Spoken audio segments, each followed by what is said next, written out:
Dari dulu saya mempunyai rasa ketakutan yang sangat mengganggu dalam kehidupan saya. Saya takut dengan lelaki yang saya tidak tahu pemicunya apa.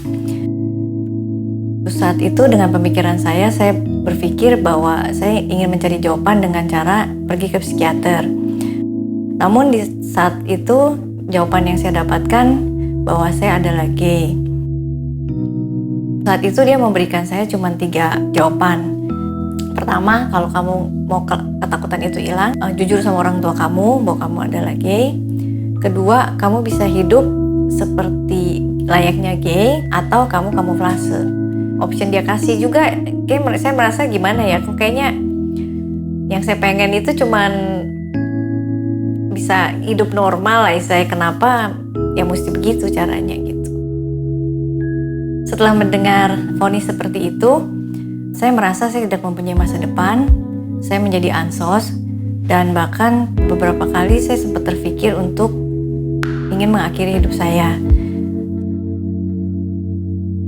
Tapi di dalam masa titik terendah saya itu, tetap dalam hati saya ada satu kerinduan untuk tetap bergereja dan mengenal firman Tuhan.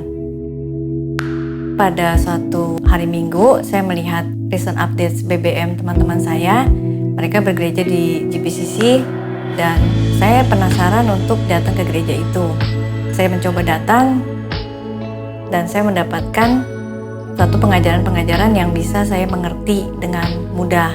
Mulai dari situ saya mulai lebih rutin datang sampai akhirnya saya memutuskan untuk masuk ke date. Di dalam date itu saya dapatkan suatu dukungan yang penuh, saya dapatkan suatu kasih sayang yang terbuka, saya mendapatkan pelukan, saya mendapatkan teguran, saya mendapatkan semua yang selama ini jauh dari hidup saya. Akhirnya saya mempunyai pengenalan tentang Tuhan dan semakin hari semakin dekat dengan Tuhan, dan Tuhan bukakan jawaban yang selama ini saya cari, yaitu Tuhan bukakan bahwa rasa takut yang saya alami selama ini yang saya cari sampai saya pergi ke psikiater itu adalah rasa takut yang saya dapat selama mama saya mengandung saya, karena ada kejadian di mana dia sebagai seorang istri, pada saat itu ada seorang perempuan yang sangat menyukai papa saya, yang dia merasa sebagai istri terancam karena ada perasaan dia akan ditinggalkan.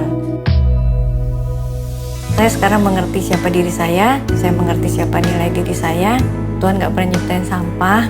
Saya tahu bahwa saya tidak dilahirkan gay, saya dilahirkan mempunyai masa depan yang cerah, saya dilahirkan mempunyai pasangan yang Tuhan sediakan buat saya.